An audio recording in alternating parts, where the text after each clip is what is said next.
So hello there, this is Risho and today I am going to explain you about the function of WBCs। ठीक है, तो जिसमें हम देखने वाले हैं कि जो हमारे जो टाइप्स जो थे ग्रेन्युलोसाइट्स और ग्रेन्युलोसाइट्स के उसमें जो हमारे फंक्शन हैं सेल्स के वो क्या होते हैं, इसमें हम ये देखने वाले हैं। ठीक है, इससे पहले वाले वीडियो में हमने ये देख लिया था कि जो हमारे अग्रेन्युलोसाइट्स जो हैं और जो हमारे ग्रेन्युलोसाइट्स जो हैं वो फर्दर कैसे डिवाइड हुए हैं। ठीक है, जिसमें मैंने ग्रेन्युलोसाइट्स को और ग्रेन्युलोसाइट्स के बारे में बताया था। इसमें ना एक छोटी सी राइटिंग मिस्टेक हो गई थी मेरी, that is cytoplasm without granules. Granulocytes को कहते हैं और ग्रेन्युलोसाइट्स को हम कहते हैं साइटोप्लाज्म विद ग्रेन्यूल्स। ठीक है, तो आप इसे प्लीज करेक्ट कर लीजिएगा।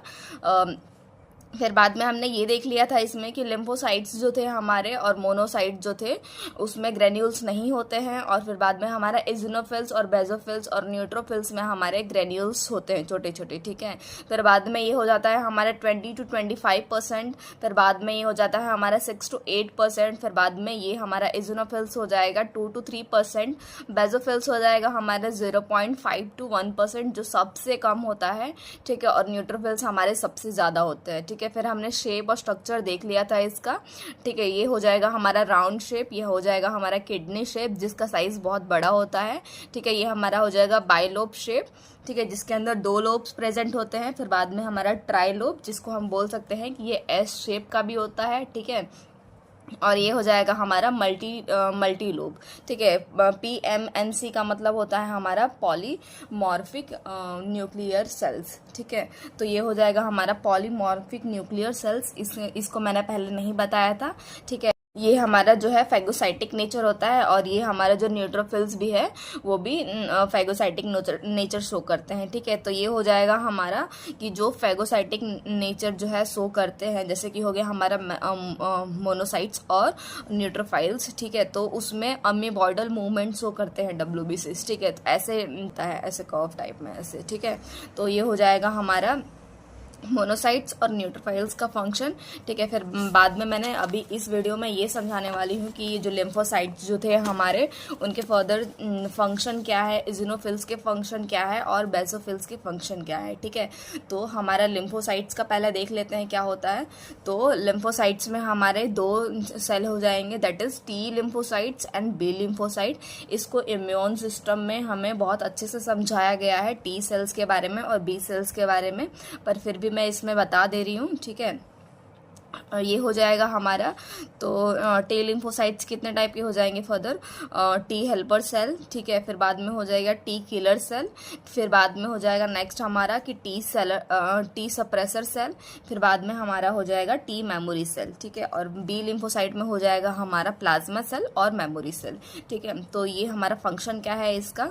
T हेल्पर सेल का हो जाएगा हमारा कि कंट्रोलर ऑफ इम्यून सिस्टम। तो ये T हेल्पर सेल क्या करते हैं, मतलब हमारे पूरे इम्यून सिस्टम को कंट्रोल करके रखते हैं। ठीक है, जो भी सेल को हमारी मतलब जो भी हमारा मैसेज का काम होता है ये मतलब ये ट्रांसफ़र करते हैं ये सेल। ठीक है, तो ये सारे इम्यून सिस्टम के कंट्रोलर है, कंट्रोल करके रखते हैं। ठीक है, फिर बाद में ये नेक्स्ट हो जाएगा हमारा T किलर सेल। ठीक है, वो क्या रिलीज़ करते हैं, एक परफोरिन नाम का प्रोटीन हो जाएगा हमारा, वो रिलीज़ करते हैं for cancer cell, virus infected cell. 2 type के जो हमारे सेल हो जाएंगे उनके लिए वो परफोरिन प्रोटीन रिलीज़ करते हैं, जो क्या करते हैं, पोर्स क्रिएट करते हैं वॉल्स पे। ठीक है, और उसकी वजह से उसको डिस्ट्रॉय कर देते हैं। ठीक है, फिर बाद में हमारा हो जाएगा T सप्रेसर सेल।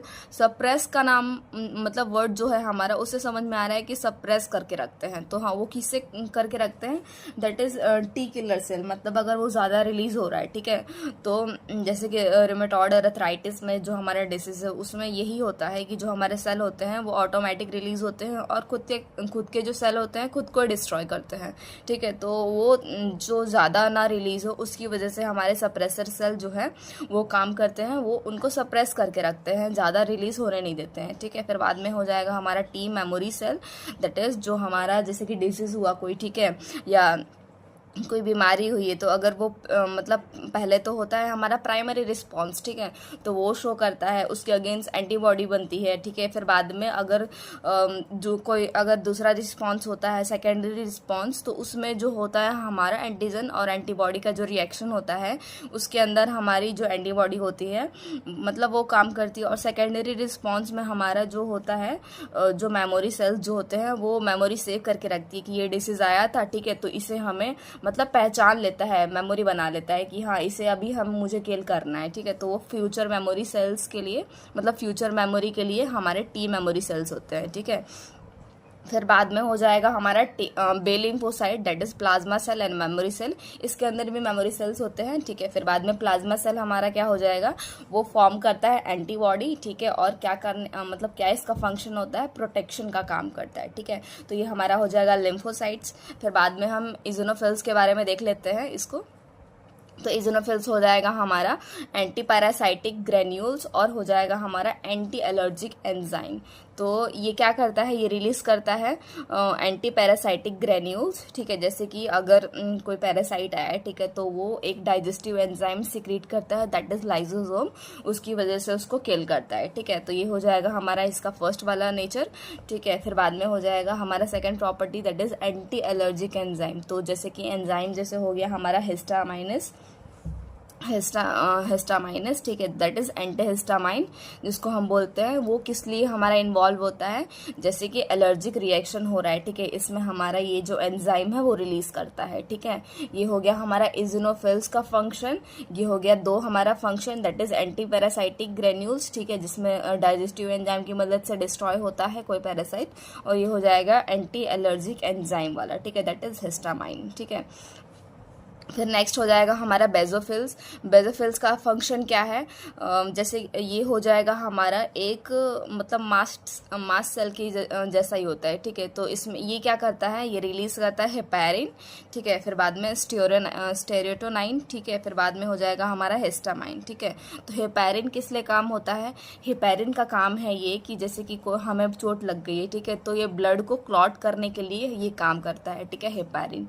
फिर हो गया हमारा स्टेरोटोनाइन, दैट इज वेसोकॉन्ट्रैक्टर, जिसका मतलब होता है कि जैसे कि कोई सब्सटेंस है, ठीक है, वो कॉज करता है मतलब ब्लड के वेसल को ना नैरो कर देता है, पतला बना देता है, ठीक है, जिसके वजह से हमारा ब्लड का जो फ्लो है वो कम हो जाता है, और ब्लड का फ्लो कम हो जाएगा तो हमारा ब्लड प्रेशर जो है वो बढ़ेगा, ठीक है। ये तो नॉर्मल सा कंसेप्ट है हमारा, ठीक है। तो ये हमारा हो जाएगा स्टेरोटोनाइन, उसका मतलब हो गया, ठीक है। फिर बाद में हिस्टामाइन हो गया हमारा, जो हो गया हमारा एसोसिएटेड विथ इन्फ्लामेशन, मतलब अगर इन्फ्लामेशन में अगर कोई मतलब हिस्टामाइन जो है ना हमारा ये इन्फ्लामेशन में काम करता है, ठीक है। तो ये हो जाएगा हमारा हेपैरिन, स्टेरोटोनाइन, और ये हो जाएगा हम हिस्टामाइन, ठीक है। तो ये हमारे तीन हो जाएंगे, ये रिलीज होते हैं, और इसको कंट्रोल कौन करता है, बेजोफिल्स, ठीक है। तो ये हो जाएगा हमारा बेजोफिल्स का, ये हो जाएगा हमारा इजोनोफिल्स का, और ये हो जाएगा हमारा लिम्फोसाइट्स का, ठीक है। तो ये हमने फंक्शन देख लिया इसके बारे में, WBCs के बारे में, ठीक है। तो अगर आपको समझ नहीं आ रहा है कोई इसका टॉपिक, ठीक है, तो आप मुझे कमेंट कर सकते हैं, कोई भी डाउट हो इसके रिगार्डिंग तो आप इसको मतलब पूछ सकते हैं, ठीक है। और अगर आपको समझ में आया है इस टॉपिक को, तो ये जो कंसेप्ट है मेरा फंक्शन इसका WBCs का, उसे अपने फ्रेंड को भी भेजिए ताकि उनको भी क्लियरिटी हो जाए, ठीक है। ये भी पार्ट देख लीजिए और इसका पहले वाला भी पार्ट देख लीजिए, आपको WBCs पूरा क्लियर हो जाएगा। और RBCs के बारे में भी आपको समझना है तो स्टार्टिंग के 5 वीडियो में मैंने बना दिया है RBCs के ऊपर भी, एरिथ्रोसाइट ब्लड्स के ऊपर भी, ठीक है। तो अगर आपको वो भी समझना है तो उसको देख लीजिए, ठीक है। So thank you so much for this video.